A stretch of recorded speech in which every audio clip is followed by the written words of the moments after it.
So, okay, you realize that you have the problem, and you realize that after Mhm. a friend of yours, or an acquaintance or a friend that became someone that became a friend, Yeah. kills himself, and you felt really badly about that, and you realize that you likely have this problem, and you seek help, and it was Joe Namath. Is that am I correct about this? That Yeah. really.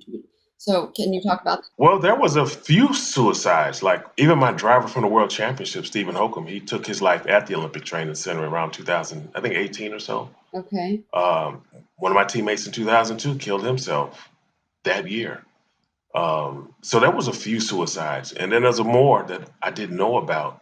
Like it's kind of like there's a secret that's kind of being kept out there, and that's one reason why I started speaking up. Like, how many people do we bury and have memorial phone calls to honor them, but then we just have to wait for the next one to happen again? Like, Hmm. no, we need to stop that. We got to figure this out.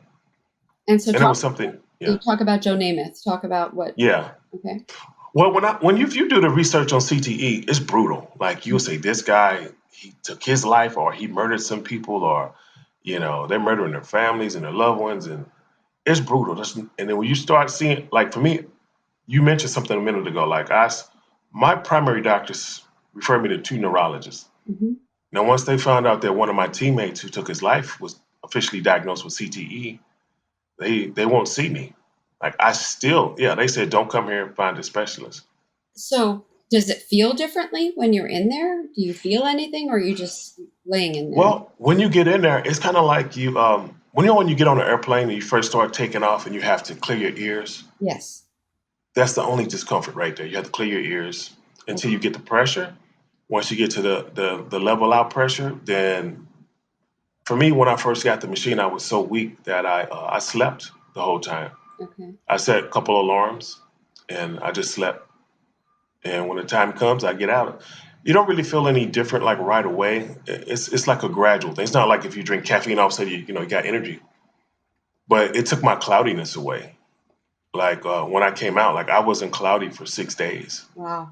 Yeah, and so they allowed me to come back the end of the next week, Hmm. and it took my cloudiness away for 9 days, and it was just a changer. It just changed my life.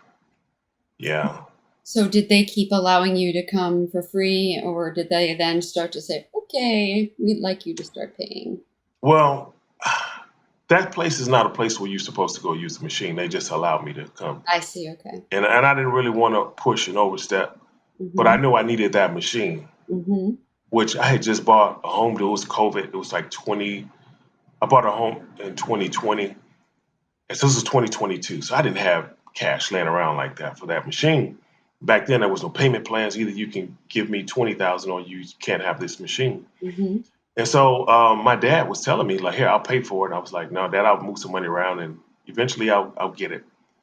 But the thing with this condition is for me, like, if I go more than 30 days without treatment, I get cloudy again. I start getting cloudy, feeling a little funny, start losing words again. Hmm. And so by the time I realized I had to get this money together, I was already back in that dark place, and eventually one day I woke up and it was 20,000 bucks in my account. My dad put it over there. Wow.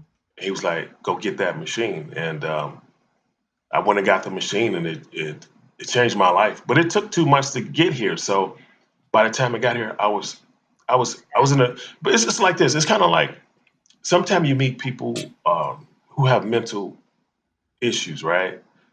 Kind of like a Forrest Gump, like right.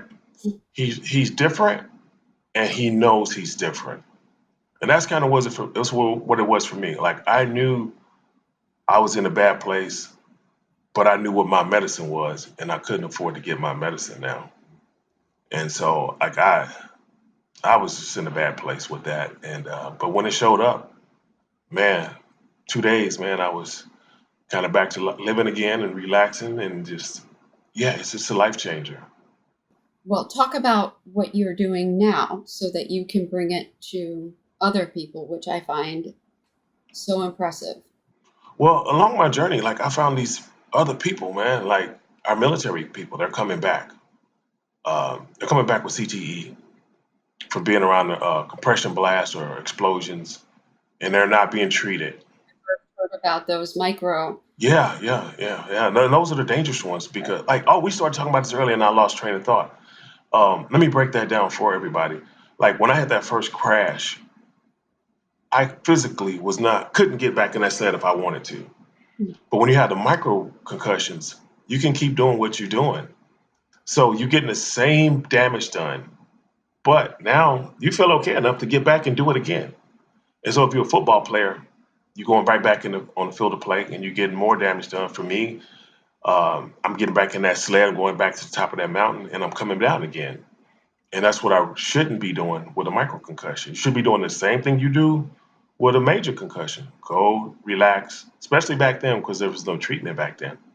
that's interesting. So you and you just have no idea that you have to know if you were hit that hard that you likely that's what happened. And Well, there's some trick parts to bobsledding. I was, from what I know now, I was told this is the only sport you can get CTE in one season.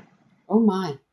Yeah, because we used to do VIP rides where we take special people down the track. And one time we took down these fighter pilots. Now they pull the only ones that pull the same G forces like us. Like when they're flying, and then all of a sudden they're going back the other way. Yeah, yeah. That's what the bobsled simulates, the same thing. Okay. And so they told us we're only pulling 5 Gs. But when we took these fighter pilots down, like I did 6 rides that day, and like they did one, and they were rattled, and I couldn't understand. I'm thinking like, no, you guys are the best at what you do. Like, how could they be rattled? And I started thinking, oh, maybe it's the pressure suits they wear. I don't know.